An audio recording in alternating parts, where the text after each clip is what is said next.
l'escrime, la discipline d'Olivier Martini, un sport qui allie vitesse, précision et réflexe. En son temps, le Monégasque a fait partie des 10 meilleurs escrimeurs français. À Los Angeles, puis Séoul, il aura vécu de grands moments aux côtés des plus grands. Il se remémore, pour nous, ses souvenirs olympiques.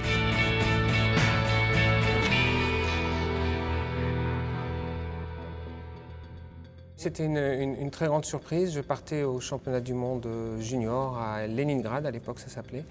Et dans la voiture pour aller à l'aéroport, mon entraîneur m'a juste s'est retourné et m'a dit, puisque donc j'étais assis à l'arrière, et m'a dit ne prévois rien cet été parce que tu pars aux Jeux Olympiques.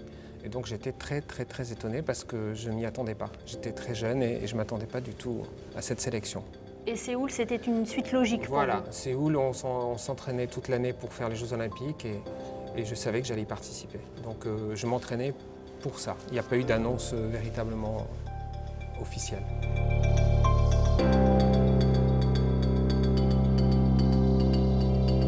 Il faisait très chaud et on a attendu entre 4 et 5 heures avant de rentrer sur la piste et on nous a fait attendre dans un stade couvert climatisé qui était à 500 mètres du Coliseum. Et il était prévu des concerts, des boissons, c'était très sympathique. Et au dernier moment, on devait courir dans un couloir et on rentrait sur le Coliseum. Beaucoup de fierté, beaucoup de chaleur. On est un tout petit pays et les gens vous acclament comme si vous étiez... Non, c'est très bien. Ça fait très chaud au cœur et on est très fiers de représenter son pays, très fiers.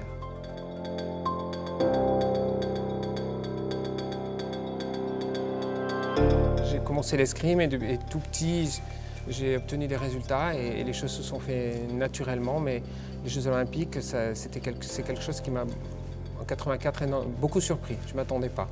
Et non, ce n'est pas quelque chose que j'avais en tête petit.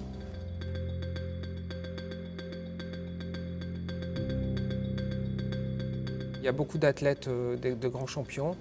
Et dans le village olympique, on les côtoie facilement. Et puis eux-mêmes, en tant que sportifs, ils ne vous connaissent pas, ils ne savent pas trop. Vous avez votre accréditation, ils voient que vous faites de l'escrime, mais ils ne savent pas si vous êtes numéro 1 mondial, ou numéro 200, ou numéro 100. Donc il y a quand même énormément de respect. Et c'est très agréable.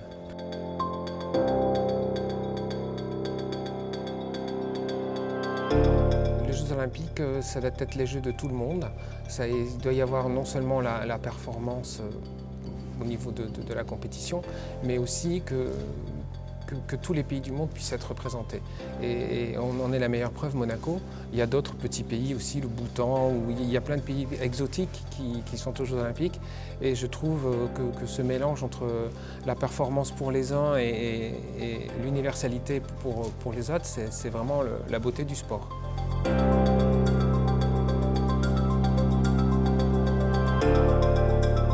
J'ai quelques amis qui étaient athlètes de haut niveau, qui sont maintenant entraîneurs de l'équipe de France. Mais j'ai arrêté complètement l'escrime. Ce n'est pas un sport où on peut pratiquer ça, je pense, sans loisir. On peut le faire, mais ça ne m'intéressait pas trop.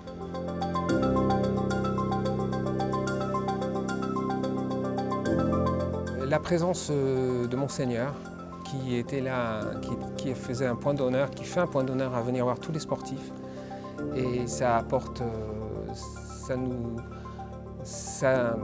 apporte beaucoup de baume au cœur. Et c'est le souvenir que je garderai de mes Jeux Olympiques. C'est la présence du prince Albert.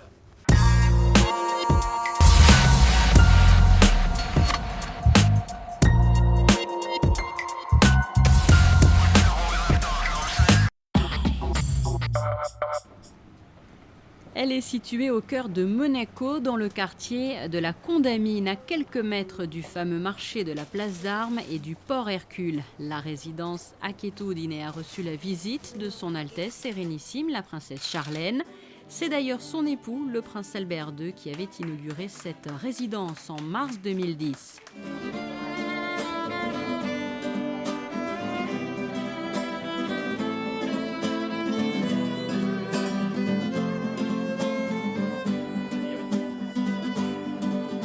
La princesse est partie à la rencontre des aînés qui habitent ici, âgés de plus de 60 ans, et du personnel bien sûr qui les encadre.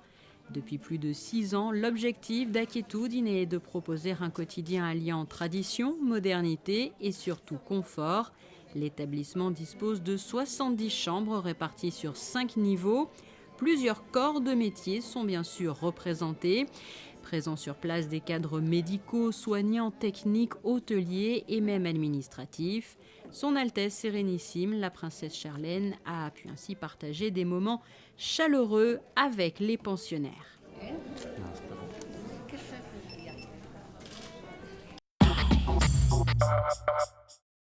Elle est réputée pour ses œuvres d'art de l'école de Nice et des nouveaux réalistes. Mais depuis le printemps dernier, la galerie Ferrero, cachée dans un recoin de la rue du Congrès à Nice, met à l'honneur les icônes du XXe siècle. Après Jackie Kennedy, c'est la princesse Grace qui attire de nombreux visiteurs. Après de longues recherches, la galerie, à l'aide principalement de photographies, retrace le parcours de la jeune actrice hollywoodienne, tombée amoureuse du prince régnier en 1954, puis leur mariage et sa vie de princesse jusqu'à la fin des années 70. Concernant les photos, ce sont des photos de presse, certaines sont publiées, ont été publiées, d'autres sont inédites.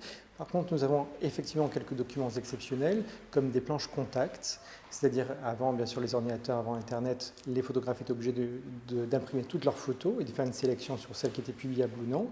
Donc nous avons les planches contact du premier reportage photographique sur la rencontre entre le prince régnier et l'actrice Grace Kelly pour le magazine Paris Match. Et nous avons également, par le biais d'un prêteur et ami, des documents qui sont relatifs au mariage, donc les menus, par exemple les invitations, des laissez-passer même, c'est anecdotique pour les invités. Et tous ces documents sont exposés ici en même temps que les photographies. La commissaire de l'exposition a choisi une scénographie chronologique pour mieux mettre en exergue l'évolution de cette actrice adulée et reconnue à Hollywood qui devient une princesse adorée en principauté et bien au-delà. Nous avons choisi délibérément le parti chronologique, tout simplement parce qu'il correspondait aussi à la démonstration que nous voulions faire de l'ascension de Grace en tant que princesse européenne. Et il est vrai que quand on parcourt l'exposition, on se rend compte qu'elle est partie vraiment de la jeune fille naïve, fraîchement arrivée des États-Unis, certes star de cinéma, mais en tout cas pas habituée du tout aux coutumes de l'Europe, et que petit à petit, sur l'échiquier européen, elle a poussé ses pions, elle a invité des personnalités sur le rocher, elle-même s'est rendue dans différents pays européens où elle a rencontré les têtes couronnées, où elle a rencontré les chefs d'État, et elle s'est imposée en tant que princesse monégasque et princesse européenne. Au gré des clichés exposés, on reconnaît donc de grands personnages de cette époque regroupant les années 50 et 60, mais de nouvelles méthodes de la part des photoreporters apparaissent également. On se rend compte que les fameuses, entre guillemets, paparazzades arrivent aussi avec Grace sur le rocher. C'est-à-dire qu'auparavant, il y avait des clichés assez posés, des clichés qui n'étaient pas des surprises. Il y avait une certaine maîtrise de la presse, de la photographie de presse. Et on se rend compte qu'au cours des années 50, il y a des personnalités qui viennent, il y a Callas et Onassis qui sont présents sur le rocher. Et là, on découvre à travers les photos qu'il y a les premiers clichés un peu volés. Il n'y a plus vraiment de mise en scène, il y a des clichés moins subtils, moins travaillés, plus familiaux, plus intimistes. Et c'est vraiment avec Grace que ce phénomène se développe aussi. Ce sont au total près de 100 clichés noirs et blancs qui sont à découvrir à la galerie Ferrero à Nice. L'exposition se poursuivra jusqu'au 31 août.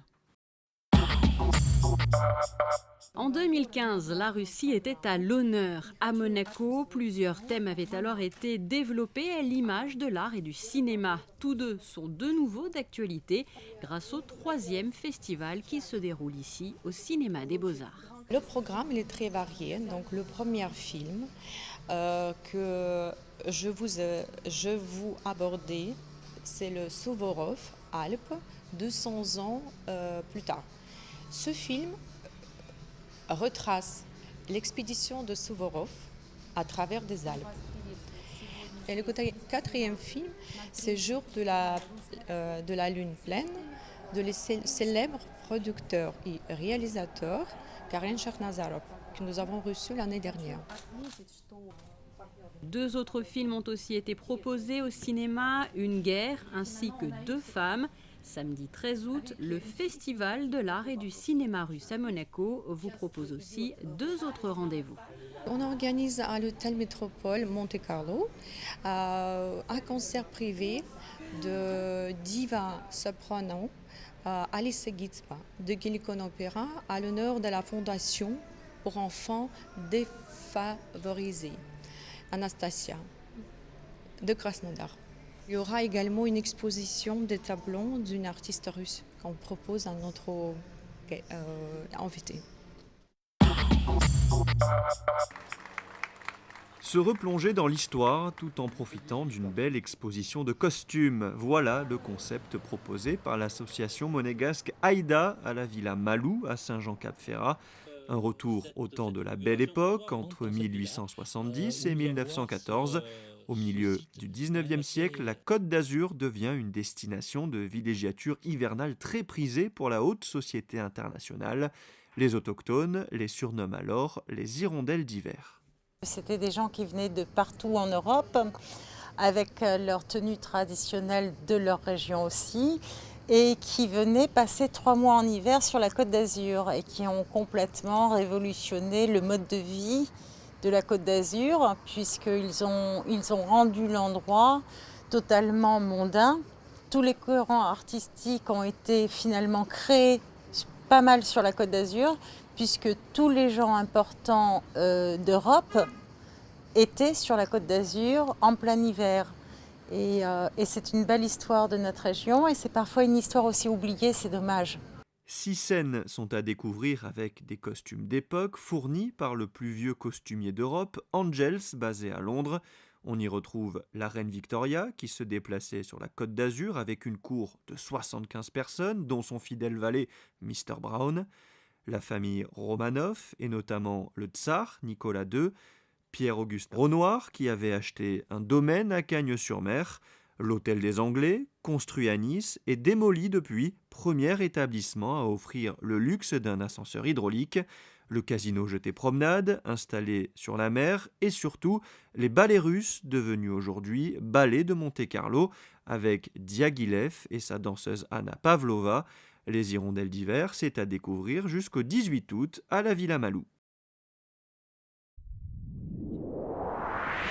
Découvrez la météo avec la galerie Mogadam, tapis persan classique et contemporain.